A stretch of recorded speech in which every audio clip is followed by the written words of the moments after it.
There are more young people who are moving to rural areas than we've seen since the 1970s. People are starting to evaluate what's important to me. Oftentimes, the thought from people who haven't really experienced rural is that, well, something went wrong in your life to end up there, right? How do you go about selling winter? It is a unique one. I think at the end of the day, it's not hiding from it. Good destination marketing is going to be authentic. It's going to be real. You're just going after the people that really do love winter because they're out there. We have jobs, there's innovation, there's technology, everything's happening up here. I actually view us as sort of the future. We're the land of opportunity. My guest today is Nick Cusick. He is a destination marketer. What does that mean exactly? Yeah.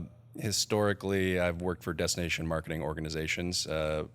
If you're familiar with Minnesota, Explore Minnesota is the obvious one that comes to mind, but individual communities have them. From Visit St. Paul, I used to work for Visit Cook County. That's working for the nonprofit usually that represents directly your community. Right now I work for Madden Media. It's a destination marketing agency. They work with those types of destination marketing organizations. And so is there a difference between destination and tourism? Not in particular. I think it's just different ways to phrase it. I think destination marketing is just really helping to help with that narrative of hey, your place, your community is a destination for people. And you yourself have lived, and we're going to get into it, but you've lived all across the upper Midwest, large cities, small towns, so you have a really unique kind of experience. But born in St. Paul, so born in the city, went to a suburban high school, right? Mm-hmm.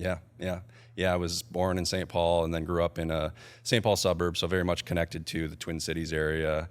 And I think graduating class in high school was like 500 and something, but I'm sure that's even probably grown. I know they've had to, where I went to high school, they've had to create new high schools and shift people around because of population growth. But yeah, so I grew up, in the Twin Cities area. Went to college in Winona, so went to Winona State University, and obviously you're part of a university population there, so it doesn't necessarily feel small, but it's certainly a lot of other pieces you learn about smaller town, smaller atmosphere. I think big difference in some of those communities that might be similar size when they have a university or not.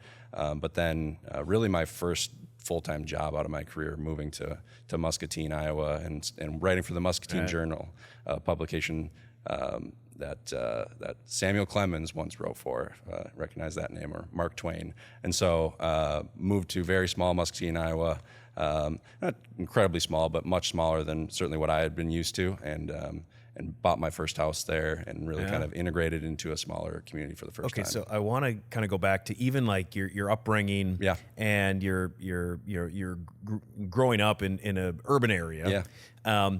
Did you go out and explore? Like, did your family go out to small towns? Did you experience nature? Did you go anywhere? Yeah, absolutely. I grew up with a camper at a campground in western Wisconsin, going to outside of Chippewa Falls area and then Bloomer, Wisconsin. So, very much rural community, and getting to know that community and going to, local small Main Street and going to small restaurants and those kind of things. So had those experiences growing up, as a lot do, I think, where living in the cities but finding those opportunities to get out and explore some of those smaller communities. That's interesting because where it's reversed for me, where we would go to the Twin Cities for all the big stuff, or Fargo-Moorhead, being from a small town, that was your getaway. Yeah. It was, we're going out and to experience the small towns, experience the nature. And so it became, I suppose, it's obviously a vacation for you. Yeah, it really was. I think growing up, once when I was younger, went to Florida and Orlando, and once to DC, but traveling and going on vacations to larger destinations, that didn't happen very often. Most of the time it was going to smaller places and kind of getting away from the city and spending time in nature, those kind of things. You're right. Probably whether you knew it or not, it was sort of getting in your blood a little bit. Yeah, 100%. Yeah, I think back on those times so fondly, and getting to get out, and that's where I like to fish. People ask, "Are you an angler?" And I would say, whether it's angling, golfing, I try to be. don't think I'm good enough to claim myself as one, but that's where, love for fishing and hiking and all these things that I like to do and paddling that I like to do today really kind of started by those experiences when I was younger. So even before you get to Iowa, you've got the college stop in Winona, which is, I mean, I guess it's depending on your perspective, but Winona's pretty small, but it's not probably as small as what Iowa would become. So what was that experience like? Did you want to kind of get away from like maybe a University of Minnesota, or was it just like the program was perfect for what you were going after? Yeah, well, I mean, to be perfectly honest, was kind of looking at the University of Minnesota, was put on the wait list, but by the time I was taken off the wait list, had visited Winona and gone down there and really kind of saw the community and saw really how beautiful it is down there. And so I was just like, no, there's no turning back. I'm going to Winona State. Really felt that it was the right place for me, and it wasn't necessarily even connected at first based on a particular program, which is why I changed my major a few times in the process. But yeah, it was really just, I think, feeling a connection with the community early on. And anytime I get back down there, I am just like warm and fuzzy feelings because it's such a beautiful area. It has so much to offer. Really a beautiful spot. Did you know, because we have this in common, we both started our careers in sports journalism. Yeah. Did you know that was the path you wanted to go down when you were a kid or coming out of high school? Or? No, not at all. I was originally a graphic design major, and just creativity was always something that I was interested in as a kid, doing a lot of drawing, but from that to home movies to, small story writing, anything that was kind of creative connected. So started on one end of that creative spectrum, I would say, and then just ended up in a different spot where I leaned into storytelling. And it wasn't even necessarily sports journalism was kind of where I got started. That evolved a little bit before I exited journalism, but really just enjoying what it means to be a storyteller. Because when you shared that story about the University of Minnesota, when I was in ninth grade, I put on a piece of paper and I taped it on my wall that I was going to play basketball for the University of Minnesota. I was going to be a Gopher. This was during the 1997 Final Four run, all that. Sam Jacobson from your high school on that team too. But I remember that's what I wanted. I mean, it's a 8th, 9th grade thing, and you think, okay, that's, as it became more and more clear on the realities of what college is, and being from a small town with a class size of 140, the University of Minnesota, for me, from a small town, was way too big. I mean, it was just way too large. It was like, wait, you get a dorm room and or you live off campus, and how do you get that? It was way too much. And so the Fargo-Moorhead area was like the logical step up the ladder. It was like, okay, this is a little bit bigger. I knew at some point I wanted to get to Minneapolis. I wanted to be a TV anchor here, and but it was like the natural step for Fargo-Moorhead's a little bit bigger, but class sizes at Concordia were still small. And so I don't know, for you, coming from a class of 500, I suppose, at Park in Cottage Grove, but going to Winona, what were the class sizes and even the ecosystem at Winona State compared to your high school? Yeah, I would say it was comparable, so that felt familiar. It didn't necessarily feel like a step up, but I do think that even from a suburban standpoint, my experience with where I grew up, which is different, not to say that where I grew up, it's this way for everyone, but for me, and I think it's just because I was younger, that's probably the more common tie there, is I didn't have that same sense of community ties. There were some ties through school, but in terms of ties throughout the rest of my community, I just hadn't really developed that yet. And so it was very much easy to kind of see how I could do that in a place like Winona. And so that was something that I think going down there and seeing it and touring it, that was something that spoke to me, was this is some place in a community I can get connected to. It's interesting. I know in Perham, small town, 3,000 people, when the high school graduate goes off to do something, and it's 10 years after they graduated, the paper's still like front page, how awesome is this, and everybody's like, this is great. Did you hear about Steve, and did you hear about Belle and what she did? Like, that's what and it felt like that at Concordia too, which is, it's 2,000, the campus size is 2,000, so you think about 400 per class. But so I had the same sort of experience at both high school and then in college. Like when a cobber does something, I mean, we wear the ring. Everybody's like, "Hey, that's great. Did you hear about this person or that person?" Yeah. So, but so you go to Winona State. You're starting to get into journalism, and then what? It's like, hey, I still need to actually graduate and fill out my coursework, and that's where the tourism part comes in. Yeah. It was once I really felt like found my calling at the time. Again, it's changed since then, but I was like, journalism is the right fit, and so focused on getting that major in mass communication with emphasis in journalism, but needed that minor to graduate. And there was nothing that felt like the perfect combination to guide me to where I was going or what I wanted to do. So for me at that time, it just felt like a box I had to check. And so I just thought, what's the most fun way to accomplish this? And at Winona State, there is part of their recreation and tourism department, there is an adventure tourism minor. And so I was able to do a 2-month travel study trip across New Zealand and Australia and get majority of those credits that way. So that felt like the way to do it. Man, 2 months. Yeah. So what, you're like a month on each country, or are you? It was majority of the time was spent in New Zealand, and then but a fair amount of time traveling up the east coast of Australia. And so it was the coursework along the way, meeting with instructors, but then doing things. There was a course, for example, called Outdoor Pursuits, and got coursework for participating in activities like whitewater rafting and bungee jumping and skydiving. And so it was a very fun way to get some college credits. Well, I know that, and I don't know a lot about New Zealand, but Australia is very rural outside of like a couple of cities, right? Mm-hmm. Yeah, absolutely. I mean, we were, a lot of the bigger cities are, on the coast. So my experience actually was New Zealand felt more rural, and it's incredibly safe. And so that helps that smaller town feel too. I think our guide for my group, he would always talk about how we can pick up hitchhikers in New Zealand and it's no problem. And even when we'd pick someone up, he'd say, "Are you going to Australia?" And then he would tell them, "You can't do this over here when you get to Australia." So safe and small. But yes, I know I didn't get to travel inland to Australia, but I know it gets extremely rural. Have you ever picked up a hitchhiker in America? I never have. No. No, I have not.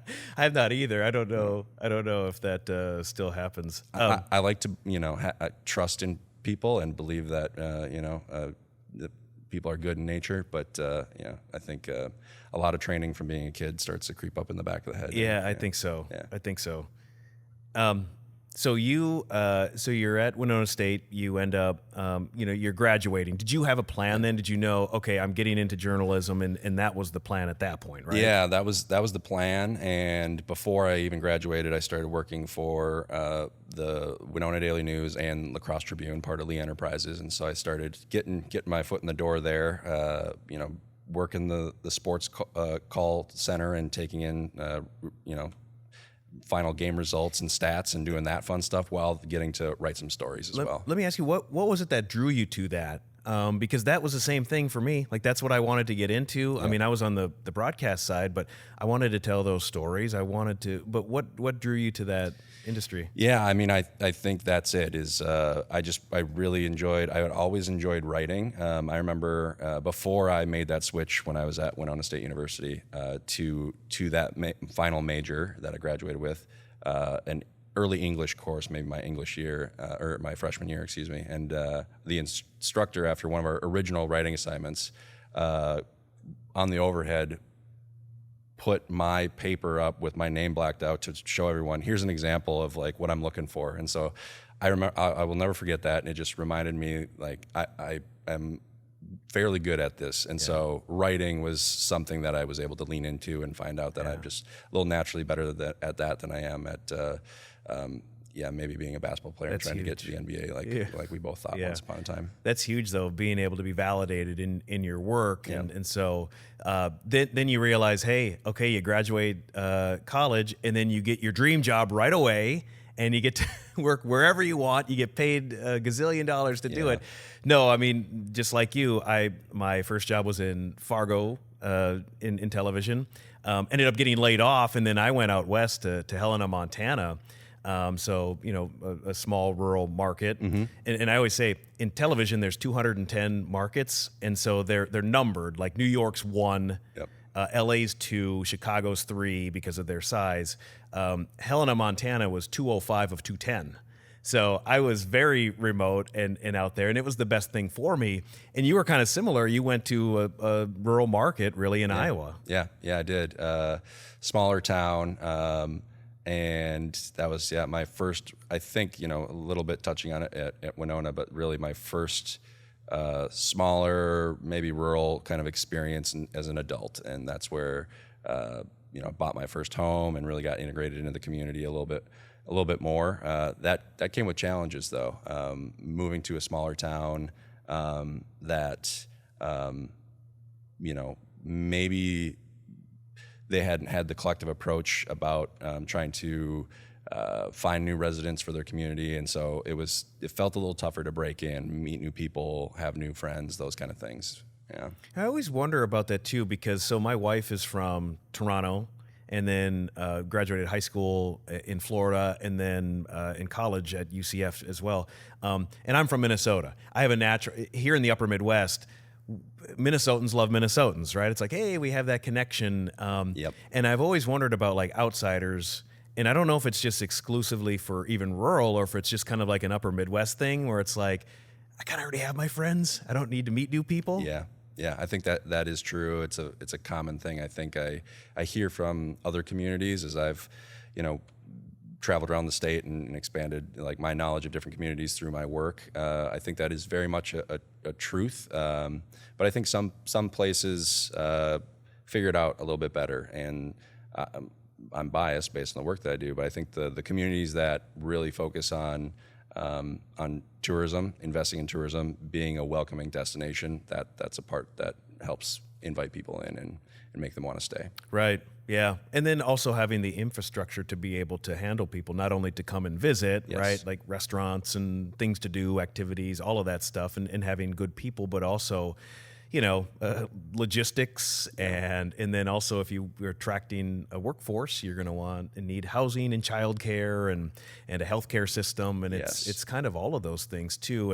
And the successful communities that we meet and we work with, they have those community leaders that kind of understand too that it's not just about me and my business. It's really, hey, is the school district also, are we bringing in good teachers, and are we an attractive place? And all of that is really getting down to what you ended up getting into was telling stories. Yes. And helping communities tell the stories and because I don't know about you. So you get into it in Iowa a little bit, Yep. but then you get to come back home. You get to come back home and you're leading Visit St. Paul. So you're working in this destination industry, this tourism industry. So what was that one switch for you like? And then what does that job even entail? What are you trying to do when you're telling these stories? Yeah. It was when I was in Iowa, I just saw a one-person tourism organization or convention and visitor bureau job open up, and that's where this fun minor that I had that I didn't think I would need was something that I was like, maybe I can use this. And so I got into the tourism industry and helped promote Muscatine and that community for about a year, so not terribly long. Before the Visit St. Paul job opened up in their marketing department, and I just thought, well, that's where I'm from. How great would that be? And just threw my name in the hat, and knew it might be tough, but gave it my best. And I always like to say somehow I pulled a fast one over my former boss and just tricked him into hiring me. But no, it was such a incredible experience. And what I've learned is there's a lot of similarities there. Now, spending about a decade in the Minnesota tourism industry and tourism industry in general, I've found so many people that started in journalism that end up in this line of work, and the commonality there is storytelling, and it just shifts from one perspective of community storytelling to another. Tourism promotion, promoting your community is really just telling the story of what you have to offer, what businesses you have. It's really telling that story that you want to tell to other people about why my community is so great. And so I think when you look at it that way, you understand it's not just inviting visitors to come visit one time. It's much bigger than that, and what we call the halo effect. That's the initial visit.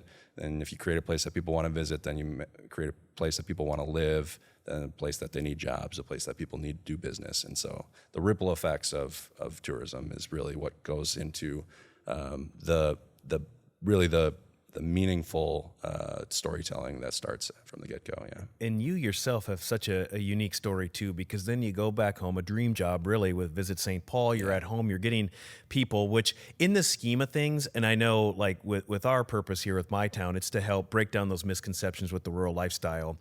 You can think about that even globally and say, well, St. Paul in Minnesota can be perceived as very much rural. Like we have that whole flyover thing where we get offended by people. What are you talking about? We have everything that you need right here. But in the state of Minnesota, St. Paul, Minneapolis, obviously the major metro hub.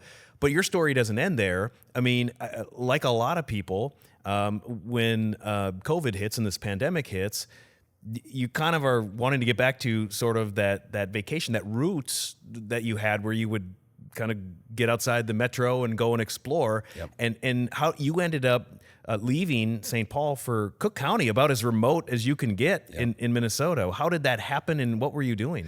Yeah, I mean, it starts when I was, I think, a preteen, started making some trips with family up to that area and really fell in love with it from that point on. And so I had been a frequent visitor. And so that whole piece that I just explained of being a visitor that leads to all these things quicker for some, mine was just a little bit longer in that I was a visitor first, and it led me to eventually being a resident because, I loved the area, loved my experiences. And then, when the pandemic hit, I was spending so much time outside, and it was one of the few things we could do, obviously, but loved to do that anyway. So it was a great excuse to do something that I loved, to get out to camp, to go to the Boundary Waters. I did multiple times, and so just kind of reevaluated everything at that point. Where do I want to be right now? And that led me to Cook County, which was not an easy thing. Trying to find a job in the marketing communications realm, in particular there, because I was focused on trying to go to that particular place. Those opportunities are few and far between. Yeah. Well, and that is a place that people just adore here in the state, and that's a part of it. Cook County, for people who are trying to figure out where that is, that's really the northeastern tip of Minnesota. So you're way up there by Canada, but it is astonishingly beautiful. And every time there's these lists of like top small towns or top rural places in Minnesota, Cook County, Grand Marais is like always at the top of the list. Yeah, it is. Best small town in America. Grand Marais has won that. I think an award just came out. I forget who put it out, but best small town restaurant, and Fisherman's Daughter in Grand Marais just won that one. So they clean up. There's a lot of love around the state for the place. I'm not special in that way. I was just one of many that loved that place before I found a way to move there. Well, and you look at that time and now in the years since, there are more young people, and you're in that group, who are moving to rural areas than we've seen since the 1970s. So the trends have been, since the pandemic, people are starting to evaluate what's important to me. And any survey that's out there, they what's the most important thing to you? And millennials and Gen Zers always say, well, it's work-life balance, it's quality of life. And that's what these rural communities and these rural areas have to offer. And so we've seen more and more people choose that life. And that's what you were choosing. You chose to go up there. And I think that is one of the misconceptions we want to break down, is that oftentimes the thought from people who haven't really experienced rural is that, well, something went wrong in your life to end up there, right? What bad thing happened for you to end up there, I guess. But no, there's more and more people choosing that for reasons like you. Yeah. I see it everywhere. It is certainly happening more and more. And I think a part of that, which we're seeing, I think, nationwide, how things are shaking out there, but certainly over the last number of years, the amount of jobs you could do remotely grew tremendously. So as these rural destinations got improved internet, then it made it much easier for a lot of these jobs to, or these people that worked for these jobs that could be done remotely, to move to a rural place and be connected to these other things that they love, and not have to just have those reserved for the weekends. So you get another dream job really with Visit Cook County. So like already this place is adored by people in Minnesota and in the upper Midwest. And so now you're in charge of really helping outsiders understand the story of Cook County and what it has to offer. I guess you then choosing to live there, what were some of the narratives or the stories that you were after? What did you want outsiders to know about it? Yeah, I think really it was how great of a destination it is year round was a big piece of it. I think that that's really an important thing is not just telling that it's great year round, but trying to make sure that it works year round for that community, for a lot of communities, to try and reach a sustainable tourism model so that as long as you can have on those shoulder seasons and if there's an off season, but oftentimes it's just winter and there's a lot of winter recreation too. But trying to make sure that your hospitality employees, your tourism businesses, they're not just operating in smaller windows of time. We want to maximize that for community benefit. That's only going to allow us to have more job opportunities, more opportunities for new residents. So trying to tell that story that it's not a destination that is only for the summer months was a big piece of it, and getting creative in how to approach that or craft new events or festivals that highlighted different times of the year. I know Cook County just won at the Explore Minnesota Tourism Conference an award for their Dark Sky campaign and their Dark Sky Festival, and that's really something that strategically was placed in December for those same reasons. It's interesting. You bring up a point that I think is incredibly important to not only Minnesota, but these states in the upper Midwest is winter. I think that there's a lot of people who are scared of winter, who are afraid of living here in the winter because of this and that. So how do you go about selling winter? Yeah, it is a unique one. I think at the end of the day, it's not hiding from it. I think there's some mentality historically, let's just make sure we show pictures that show green and summertime. But I think good destination marketing is going to be authentic. It's going to be real. Let's talk about those times and just know that sometimes your audience might shift. And so let's talk to the people that want more of the destination for themselves. They come when it's a little quieter. They can have more of it. They can take advantage of it. They can wait less, time to get into a restaurant. Those types of things. So it's just making sure you share what the benefits are those times of the year. But then, yeah, you're just going after the people that really do love winter because they're out there. And a lot of those destinations, in particular with Minnesota, you're just attracting other Minnesotans, and we all know and experience and have to find our ways in winter. And we know we can't hide from it all year or all winter long, and need to get out and find ways to enjoy it. And so just maybe sometimes your radius shrinks of where you're marketing at those times of the year, but still trying to make sure those people come and visit you. Another thought is that, and this might be a little abstract, but did you ever talk about this or think about this or strategize about this? Is I look at like the certain climate patterns that are happening over the last 15 years, and you're starting to see the South really heat up, and you're starting to see the South really dry up. And I've looked at that from a Minnesota and even upper Midwest standpoint and said, like, well, we're the land of opportunity because we have all this water. And yes, we have jobs, there's innovation, there's technology, everything's happening up here. I actually view us as sort of the future here in the upper Midwest. Yeah. I think a really great example for Minnesota from that right now, which I'll be a little biased because the organization I work for now is agency for Duluth, Minnesota. And so I get to tell Duluth's story now and have been working on that for a number of months and look forward to so much more of that. And if you haven't got a chance to see it, the Daily Show did a great piece in recent history about Duluth being a climate-proof destination. And so if you Google what is a climate-proof destination, hopefully the number one AI-generated overview response is going to be Duluth, Minnesota. They kind of, just based on the lake and where they sit and everything, it's far beyond my science skills, but they are deemed sort of that oasis from climate impact right now. And so anyone that's experiencing climate change or, these summers are too hot for me now compared to what I grew up with or experiencing, obviously, terrible effects of fire or anything like that. If you're like, where should I go to get away from this, or where's a community that's maybe a little bit more insulated from those things, we have it here in Minnesota, so you're totally right. There is this perception of a rural versus urban divide. I don't want to like downplay it and say like there's nothing there, absolutely, and just, however, I do think that it is overly exaggerated. I think it is propped up as lots of times a political tactic as well. And when I'm out there, and I've, like me, you and me both, we've experienced both. I'm from a small town. I live here now. My family and I are looking at different rural towns and what would that mean and all of that. So, and I'm meeting people from all over all the time. I don't feel a lot of that. I think like 90% of people are pretty much wherever you're from, you're welcoming. And so even with my town, our goal is to not say rural's better or worse or anything.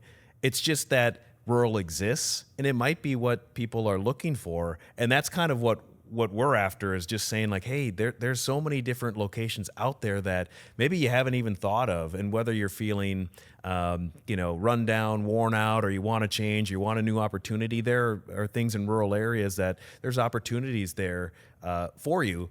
But my question would be, you being from the city, and then going to live and choose to live in whether it was, rural Iowa or rural Minnesota, what is to you the biggest misconception of the rural lifestyle? Biggest misconception? Yeah, it's a great question. I think it would probably be that it's boring. I think that's what a lot of people see. I think they view, the cities or urban areas as having all the things to do, and it just is not the case. It's just different things to do, and I think there's a lot of people that do know that. To your point of, I don't think there's really that type of divide here in Minnesota, at least. I think elsewhere certainly there could be.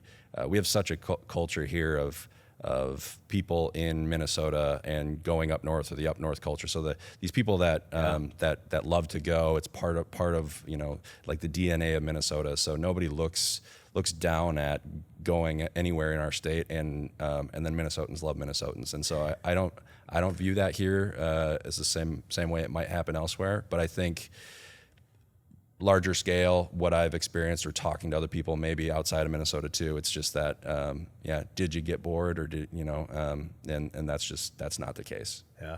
I met with, in season 1, we met with Ashley in Rugby, North Dakota, and we had brought that part up to her about like, what's there to do here or whatever. She goes, I'm so tired of hearing that. She goes, sometimes I wish I had nothing to do so I could just go home and read a book. I'm always busy. And I think that's in a small town too. There's so many community things that are happening, and you see a lot of connection there. Hold on, there's one other thing I was going to, on the Minnesota part too, which is really funny, because anybody who's ever stepped foot in a gas station in Minnesota, we're like, they're one of us. Yep. We claim them as one of us. Yep, exactly. No, I've heard from other people that get to know Minnesota a little bit better. They're like, wow, I had no idea like how much Minnesotans love Minnesota. Oh, we do. Yeah, we do. Yep. Nick, appreciate you. Thank you for taking time to come here and chat with us. Thank you so much. Pleasure to be here.